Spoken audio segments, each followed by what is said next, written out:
దేవునికి మహిమ కలుగునుగాక. దేవాతి దేవుడు మరి మనతో మాట్లాడుతూ ఉంటుండగా మనం కొన్ని మాటలు విందాం. మరి యోహాను రాసిన పత్రిక 5వ అధ్యాయము దేవుడు ఇక్కడ మాట్లాడుతున్నాడు. మరి 18వ వచనము, దేవుని మూలంగా పుట్టిన ప్రతి వాడును పాపము చేయడు. ఎవడైతే దేవుని మూలంగా పుట్టినవాడు అని దేవుడు ఇక్కడ లేఖనాలు చదివిస్తూ ఉన్నాయి. దేవుని మూలంగా పుట్టినవాడు అని అంటే ఆయన రక్తములో, ఆయన రక్తమాంసములు పంచుకుని పుట్టిన వారం మనం. ఆయన రక్తములో కడగబడిన వారం, ఆయన రక్తంలో విమోచించబడిన వారం. దేవుడు మనల్ని మోసం చేసే అపవాదిని ఆయన తన పాదముల కింద అనగదొక్కి ఉన్నాడు. రోమిలకు రాసిన పత్రిక 16:20 అంటాడు కదా, సమాధానకర్త అయిన దేవుడు సాతానుని శీఘ్రంగా మీ పాదముల కింద ఆయన చెదగదొక్కి ఉన్నాడు అంటాడు.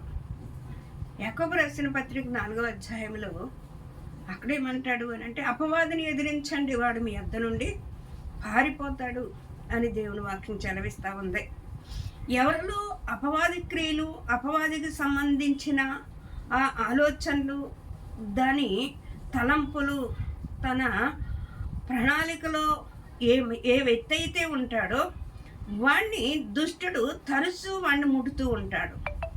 దేవుడి వాక్యం ఏం చెలవిస్తుందంటే, దేవుని మూలంగా పుట్టినవాడు తన్ను తాను భద్రము చేసుకుంటాడంటండి. ఏం భద్రం చేసుకుంటాడు అని అంటే, అపవాది క్రియలు వాడిలో ఉండవు, అపవాది తలంపులు వాడిలో ఉండవు, అపవాది ఆలోచనలు వాడిలో ఉండవు, అపవాదికి సంబంధించిన ఏ దుష్క్రియలను వాడిలో ఉండవు గమ్మట్టి తన్ను తాను భద్రము చేసుకుంటాడు అని అంటాడు. ఎవరిలో అయితే అపవాది క్రియలు ఉంటాయో, అపవాది అడుగు జడలో జీవిస్తూ, అపవాదికి లోపడిపోతూ, అపవాది మాట ఇంటూ మోసపోతూ ఉంటాడో వాణ్ణి అపవాదిగాడు తరచూ తటాసిస్తూ ఉంటాడంటండి.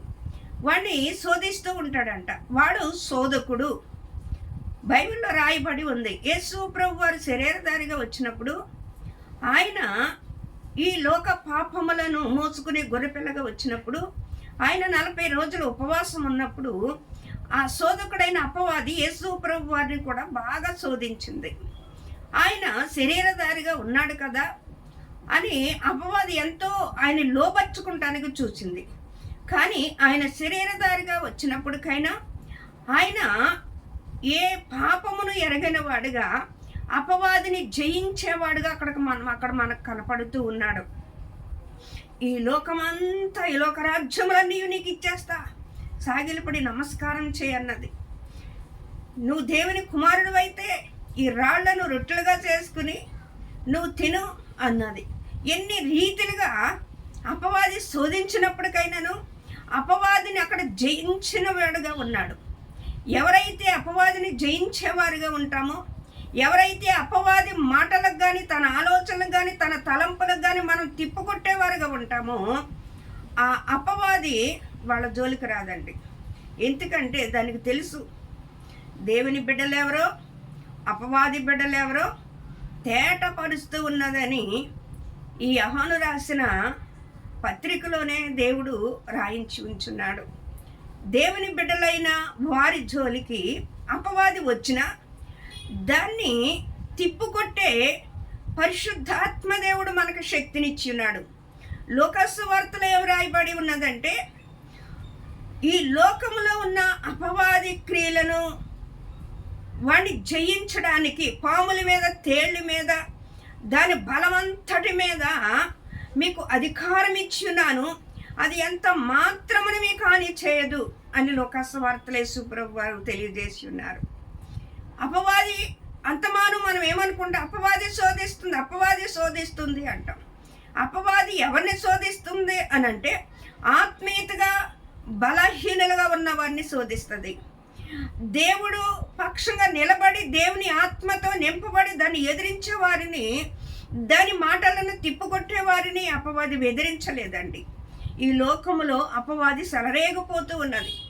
అపవాది ఈ లోకములో దాని సమయం కొంచెమే ఉన్నది గనక యవనత్తుల్ని బాగా వాడుకుంటున్నాడు. పట్టుకుంటూ ఉన్నది. భయంకరమైన ఆ అపవిత్రత క్రియలకు లోను చేస్తూ ఉన్నది. మరి అనేక మంది భయంకరమైన ఆర్చలు జరుగుతూ ఉన్నాయి. భయంకరమైన ఒకరికొకరు పొడుచుకుని చచ్చిపోయే పరిస్థితులు ఉన్నాయి. అపవాది దాని సమయము కొంచెముగానే ఉన్నందున అది సెలరేగుచ్చు ఉన్నది. ఓ ఆత్మీయంగా జీవిస్తున్న సహోదరుడా, సహోదరి, నీ ఆత్మీయత జీవితము సరైనదిగా ఉంటే, అపవాదిని జయించే వ్యక్తిగా నీవు ఉంటే, వాక్యమన్న ఖడ్గమును నువ్వు పట్టుకుని ఉంటే, విశ్వాసమన్న డాలును నువ్వు పట్టుకుని ఉంటే, అపవాదిని జయించడానికి శక్తిమంతుడైన దేవుడు ఆయన సర్వంగ కంసముగా నీకున్నాడు. నువ్వు అపవాది చేయించిన ప్రతి దురాలోచనకు నువ్వు లోబడిపోయినట్లయితే నువ్వు అపవాదిని జయించలేవు కదా. అపవాదిని నీడ్చుకుని వెళ్ళిపోతూ ఉంటుంది. ఎవరు బలహీనులుగా ఉంటారో వాళ్ళని చూస్తుంది అపవాది. ఎవరిని మింగుదనని వాడు సింహం వలె తిరుగులాడుచు ఉన్నాడు. వాడు గద్దెంచు సింహం వలె వాడు తిరుగులాడుచు ఉన్నాడు. నువ్వు ఆత్మీయ ఖడ్గమును పట్టుకుని వాక్యమన్న ఢాలను బట్టి నువ్వు ఉన్నట్లయితే అపవాదిగాడు నిన్ను ముట్టలేడు. ఎందుకంటే నీకు నువ్వు భద్రము చేసుకుంటున్నావు. ఇక్కడ దేవుని వాక్యం అదే చదివిస్తుంది. దేవుని మూలంగా పుట్టినవాడు తను తాను భద్రము చేసుకున్నాను కనుక అపవాది వాడిని ముట్టాడు అంటున్నాడు.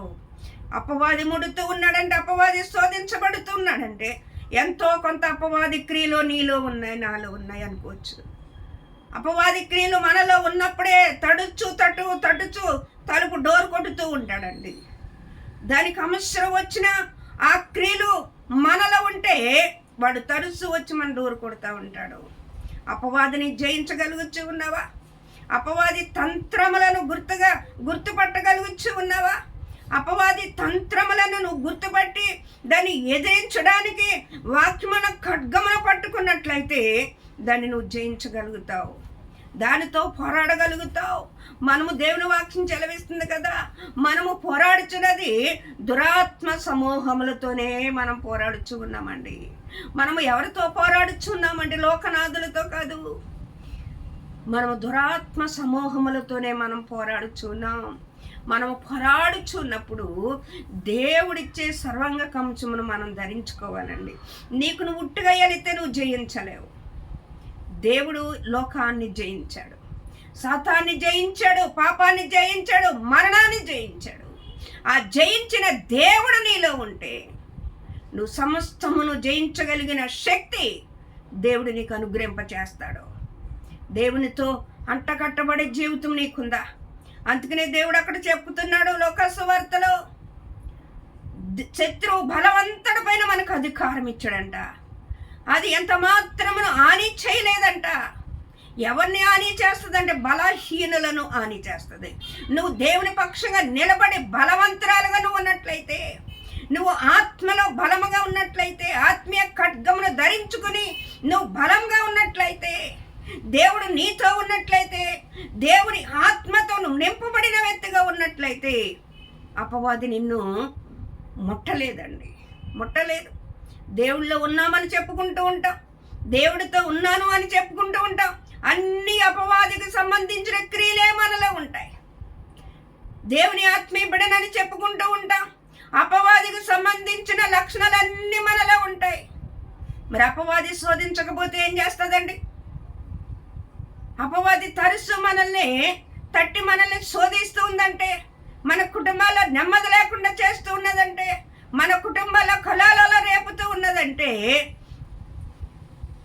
దుష్ట సావాసమును మనలో ఉన్నది, దాని దుష్ట క్రియలు మనలో ఉన్నాయి, దాని తలంపులు మనలో, దాని ఆలోచనలు మనలో ఉన్నాయి. దేవుడు అందుకనే చలవిస్తాడు కదా, అపవాది తంత్రములను ఎదిరించడానికి మనము శక్తిమంతులమై ఉండాలంటండి. శక్తిమంతులమై ఉండాలి, బలవంతులుగా ఉండాలి. వాడు బలహీనుడు. ఆ బలహీనుడు ఎదుట నువ్వు ఇంకా బలహీనురాలుగా ఉంటే నిన్ను కంపల్సరీ వాడు నిన్ను శోధిస్తాడు. దాని బలహీనుడుగా ఉన్నవాడు ఎదురుగుండా నువ్వు బలవంతుడుగా ఉన్నట్లయితే వాడు నిన్ను జయించలేడండి. వాడు పారిపోతాడు నీ యొద్ద నుండి. వాడు నిన్నేమీ కదపలేడు, మెదపలేడు. ఎందుకంటే దేవుడిచ్చిన ఆ సర్వంగ కమసమును నువ్వు ధరించుకుని ఉన్నావు కాబట్టి, దేవుని అభిషేకముతో దేవుని ఆత్మతో నింపబడి ఉన్నావు కాబట్టి వాడు నిన్నేమి చేయలేడు. అపోస్తులైన పౌలు వెళుతూ ఉన్నప్పుడు దురాత్మలు అంటండి ఆయన వెళుతున్నాడని తెలిస్తేనే చాలు అవి ఎక్కడికక్కడ పారిపోయి అంట నిలిచేయి కదంటండి. అపోస్తులైన పౌలు ఎవరో నాకు తెలుసు, యేసు ఎవరో నాకు తెలుసు, మీరెవరు అని ఫిలిప్పీ రాసిన పత్రికలో రాయబడి ఉంది. దురాత్మను జయించాలి అని అంటే దేవుడిచ్చే సర్వంగ కంశమును నువ్వు ధరించుకోవాలి. అపవాది తంత్రములను గుర్తుపెట్టేవారుగా ఉండాలి. తర్వాత మనల్ని మనము పరిశుద్ధపరచుకోవాలి, మనల్ని మనము పవిత్రపరచుకోవాలి. మనల్ని మనం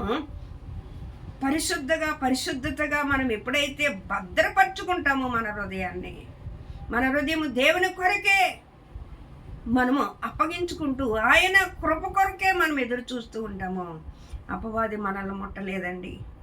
అపవాది తరచూ శోధిస్తుందంటే ఎందుకంటే అపవాది క్రియలు మనలో ఉన్నాయేమో సరి చేసుకునే మనసును అనుకుంటే దేవుడు ఆ శత్రువు బలవంతుడి పైన మనకు అధికారం ఇస్తాడు. దేవుడిచ్చే మాట వలన ప్రతి వ్యక్తి బ్రతుకుతాడండి. దేవుడిచ్చే మాట వాక్యము అన్న ఖడ్గమును మనం పట్టుకున్నట్లయితే దేవుడు మనల్ని అపవాదిని జయించడానికి దాన్ని లోకములోనికి వచ్చి శిలువ మరణము ద్వారా దాన్ని స్థల చెదగొట్టి ఉన్నాడు మన దేవుడు. అది ఓడిపోయింది, దానికి ఓటమే ఒక అగాధంలో ఒక మూలనకు వచ్చి ఉన్నది. దాని సమయము కొంచెమే గనక అది తిరుగులాడుతూ ఉన్నాడు గనక నీకు నువ్వు ఎలర్ట్గా ఉన్నట్లయితే, నీకు నువ్వు భద్రం చేసుకున్నట్లయితే దుష్టుడు నిన్ను ముట్టడు. జయము విజయమే దేవుడు నీకు కలుగుతుంది. అపవాదిని ఎదిరించండి, వాడు మీ యొద్ద నుండి పారిపోతాడు అన్నాడు. దేవుని యొద్దకు మీరు రండి, ఆయన మీ యొద్దకు వస్తాడు అంటున్నాడు. మనం ఆయనతో, ఆయన మనతో ఉన్నట్లయితే అపవాదిని జయించే కృప దేవుడు మనకు అందరికి అనుగ్రహింపచేస్తాడు. దేవుడి కొద్ది వాక్యం తన ఎన్నికల్లో దీవించునుగాక. ఆమేన్, ఆమేన్.